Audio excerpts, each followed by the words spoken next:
You want the truth about dissonance.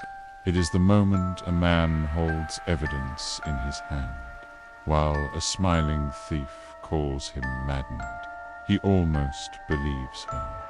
You want the whole of it, not the fragments, not the 2 a.m. kitchen testimonies, the whole of it. It began with a kindness that should have warned me, sweetness that arrived too quickly, too neatly, like a speech rehearsed to a mirror before I walked onto stage. 1 month, light laughter, harmless habits, reasonable promises. And beneath the table where my hands rested, a second script was already being drafted. I did what the loyal do. I looked at the seams and called them stitching. When the future was described, I listened like a starving man reading a menu he could not afford. Then the curtain lifted, as good deceptions do, right when the audience had gathered. A morning engineered for collisions. My house turned into a theater where I would learn the price of trust. There is a scream that is not volume but precision, a blade that cuts without blood. It was used without trembling. My family was drafted into a war they never agreed to fight. And afterward, when silence arrived like a paramedic, I tried to understand how a month could contain a year's ruin. I did not perform the hero's lie. I did not say, "I will fix this." Power chose the truer cowardice. Perhaps I imagined it. I did not imagine it. What followed wasn't heartbreak. It was an autopsy. I cut through scenes and messages, mornings and nights, searching for a contamination I could name as mine. There was some, of course. I tolerated the intolerable because the alternative was solitude, and I had not yet remembered how to hold a room alone without shaking. But the infection wasn't mine.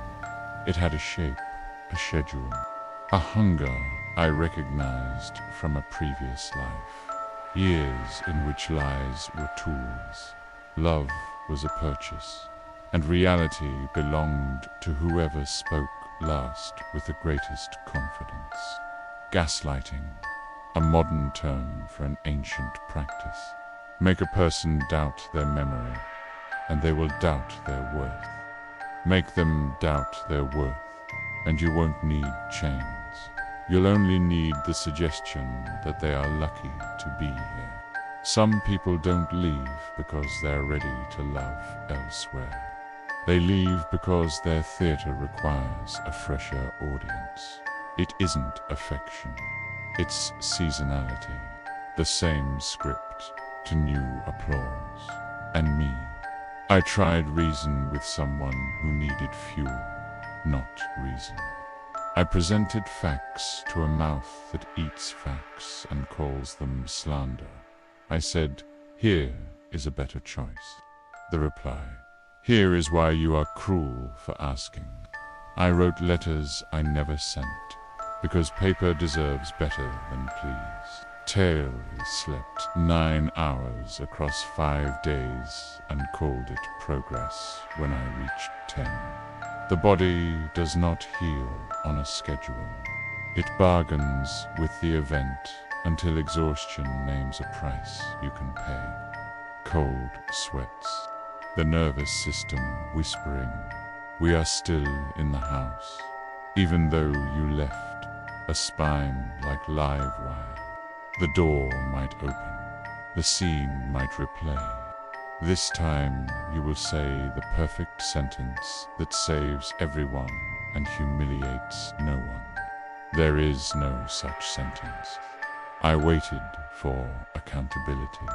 It did not arrive. It rarely does. The law does not prosecute desecrations of the spirit. Society calls it complicated. It is not complicated. A person starving for validation will eat anyone who sits close enough. They will call it love because that is the word that opens the door. I used to think I wanted justice. I do not. Justice would require a judge no one invited. I want something quieter, a life where the past does not knock, an admission. I knew what this was. Not in the first week, not with a scientist's confidence, but my bones knew. I felt the fracture before I saw it, and I stayed. Not because I am a fool, though I have worn the costume, but because loyalty is a religion that kills its priests if they don't learn when to leave the altar. I left. That is not a victory song. It is a status report. Leaving does not mean silence inside. It means the outside gets quiet while the inside finishes its riots.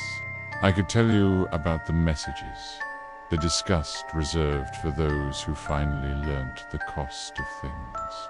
I could tell you about the friend who said, "It could have been worse," which is the anthem of people who never had to live inside your skull. I could tell you about the morning the story changed again and my body did not react at all, and how terrifying apathy feels when it arrives like air. But this is not a museum of another. This is my ledger. Count with me. I once said the other was irreplaceable. It was never true. What was irreplaceable was the version of me who believed I was safe. He died, and when death happens in the same room as your body, the paperwork is difficult and the witnesses unreliable. So I performed the only ritual that matters. I let him be gone. I stopped resurrecting him with old photographs and kinder captions. The living need different verbs. It is fashionable to say, "I forgave." It sounds civilized. It wins gold stars for suffering beautifully. I have not forgiven. I have forgotten to care. This is not bitterness. It is budget. Attention is the last currency after grief. Spend it carefully. If you ask why I stayed, because I wanted to be chosen by someone who can only choose after discarding. That is not romance. That is the counter with no clerk. The place where suffering is supposed to be redeemed and never is. I don't stand at counters now. I cook, I lift, I work, I sleep. Not always well, but with growing competence. Competence is underrated. Empires are built on it, while poets argue over the word. On certain nights, the old voltage returns. A text I never receive hums in a pocket I am not wearing. A door in my own house makes the sound of keys I gave back. I let it happen. The phantom limb of a life I no longer inhabit. Then I turn on the light. There the ghost is not. There I am, alive, not triumph, not yet, but the ingredient without which nothing worthwhile can be cooked. Do I fear being alone? No, I fear breaking my promises. Never again call chaos passion. Never applaud a performance because the lighting is kind. Never hand the keys of my mind to someone who can find their own house in daylight. The benediction is small. It does not clap. It does not post. It does not beg the heavens for prizes. It makes coffee. It answers the messages that deserve answers. It goes to bed and does not invite ghosts.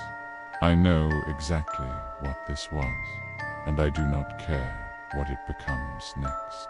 The cycle continues where cycles continue. Among those convinced they can win a game designed to crown them in private as losers, while praising them in public. I have resigned from the league. Final entry in the ledger. I was loyal past the wisdom of it, wounded beyond the performance of it, honest in a room where honesty was treated like confession, and I am done.